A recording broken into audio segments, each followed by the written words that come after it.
9 জিলহজ কোরবানির আগের দিনের রোজা, এইটার ফজিলত বাকি 9-8 দিনের চাইতেও বেশি। এমনিতে তো প্রতিদিন রোজা রাখলে 1 বছরের রোজার সওয়াব, আর 9 জিলহজ আরাফার রোজা রাখলে আল্লাহ নবী সাল্লাল্লাহু আলাইহি ওয়াসাল্লাম ইরশাদ করেন, আহতাসিবু আলাল্লাহ আন ইউকাফিরা আস-সানাতাল্লাতী ক্বাবলা ওয়াস-সানাতাল্লাতী বা'দা। আল্লাহ তাআলা কাছে আমি আশাবাদী, নবী বলেন, আমার আল্লাহ আমার উম্মতের এই একটি রোজার বরকতে পিছনের 1 বছরের গুনাহ মাফ করে দিবেন এবং সামনের 1 বছরের গুনাহ মাফ করে দিবেন। একটি রোজায়, একটি নফল রোজায় আল্লাহ তাআলা এতটা খুশি হবেন।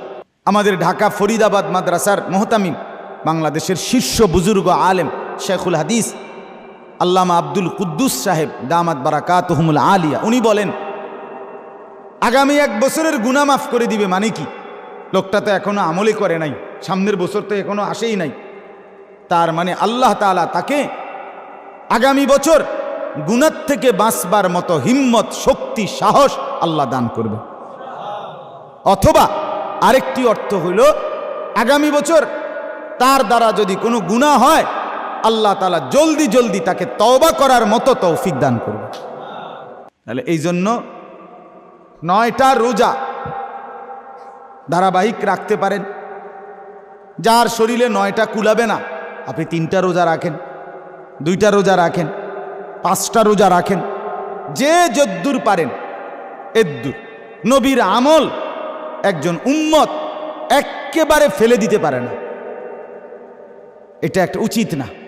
আপনি এটা নিজ কানে শুনছেন। এই যে বলেন, আপনারা যারা এখানে বসছেন, বলেন তো আপনারা আমার এই কথা এতক্ষণ যা বলছি পরিষ্কার শুনতে পারছেন নি? এবং আমি যে নবীজির নাম নিয়ে বলছি এটা বুঝছেন নি আপনারা?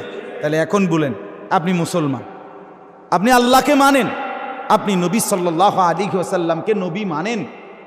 অতএব একজন মুসলমান হিসাবে নবীকে ভালোবাসেন, মানেন হিসাবে টোটাল কথাটা অ্যাভয়েড করা, এটাকে কোনো পাত্তাই দিলাম না, এটা মুসলমানের পরিচয় হইতে পারে।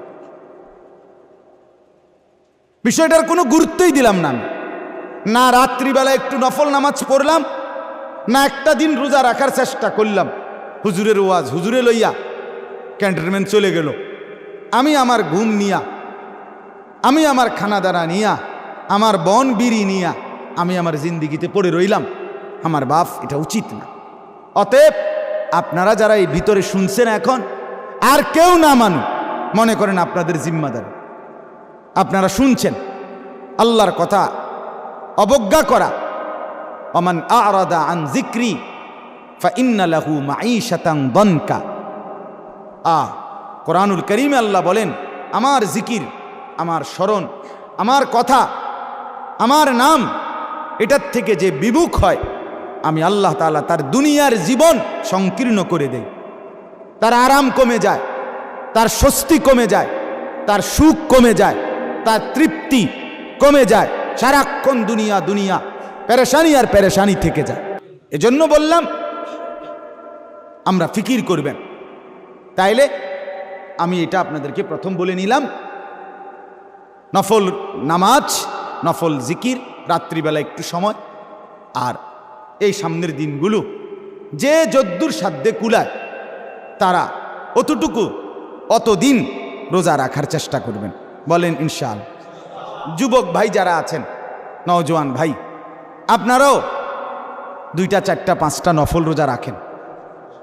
একে তো নফল রোজা রাখার নেকি পাবেন, দ্বিতীয়ত আখলাক, চরিত্র ভালো থাকার একটি শ্রেষ্ঠ মাধ্যম রোজা। এটা আল্লাহ নবী সাল্লাল্লাহু আলাইহি ওয়াসাল্লামের সরাসরি প্রেসক্রিপশন।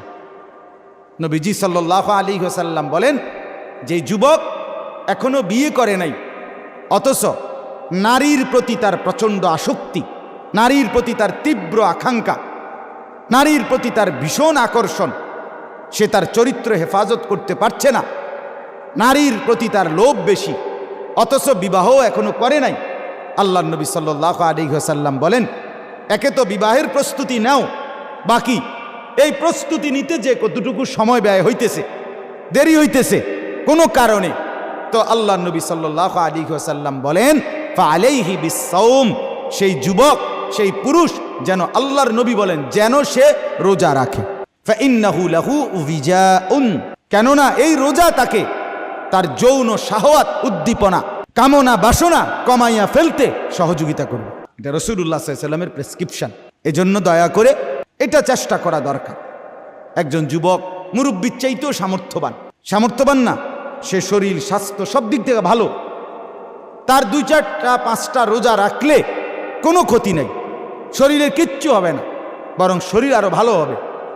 এজন্য দয়া করে সবাই মা বোনদের কাছেও ঘরে বলবেন, বিবিদেরকেও বলবেন, নিজেদের উপযুক্ত ছেলে মেয়ের কাছেও, মার কাছেও শোনাবেন, তাহলে দেখবেন তারাও আমল করবে। গতকালকে রাত্রে আমি একাই সেহেরি খাইছি বাসায়। তো আজকে সকালবেলা উঠার পরেই আমার বিবি আমার বলতেছে, তাই বা আমিও রোজাটি রাখুন। তাইলে বোঝা গেল একজন আরেকজন থেকে উৎসাহিত হয়, একজন আরেকজন থেকে প্রেরণা পায়। এজন্য নিজের বিবি বাচ্চাদেরকেও শোনাবেন, নিজেরাও ইনশাআল্লাহ এই 10টা দিন কদর করার চেষ্টা করবেন। কোরআনুল কারীমের মধ্যে আল্লাহ তাআলা বলেন, ওয়ায়াযকুরুসমাল্লাহি ফি আইয়ামিন মা'লুমাত, নির্দিষ্ট দিনগুলোতে আমি আল্লাহ তাআলা চাই আমার বান্দারা আমি আল্লাহর জিকির করবে, আমার স্মরণ করবে। তাফসীরের মধ্যে লিখছে এই আইয়ামিন মা'লুমাত, নির্দিষ্ট দিন বলতে এই 10 দিন উদ্দেশ্য।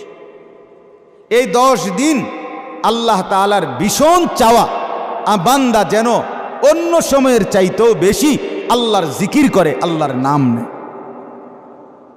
আল্লাহর নাম।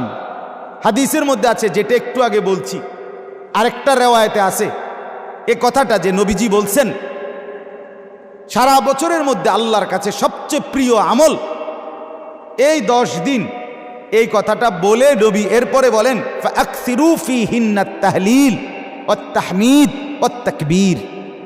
নবীজি বলেন, অতএব যেহেতু এই 10টা দিনের আমল আল্লাহর কাছে খুব প্রিয়, অতএব তোমরা বেশি বেশি এই দিনগুলোতে লা ইলাহা ইল্লাল্লাহ, সুবহানাল্লাহ, আলহামদুলিল্লাহ, আল্লাহু আকবার, এই কালেমাগুলোর তাসবিহ বেশি বেশি পড়ো। নবীজি বলছে, আল্লাহ রাসূল সাল্লাল্লাহু আলাইহি ওয়াসাল্লাম আমল বাতলাইছে। এরপরে দেখেন এই 10 দিনের মধ্যেই মৌলিকভাবে ইসলামের সবচেয়ে গুরুত্বপূর্ণ বিধান হজ এই 10 দিনের মধ্যে আদায় হয়। 8ই জিলহজ আল্লাহর বান্দা, জিলহজ মানে আজকে তো হইল একদিন গেল, আগামীকাল 2।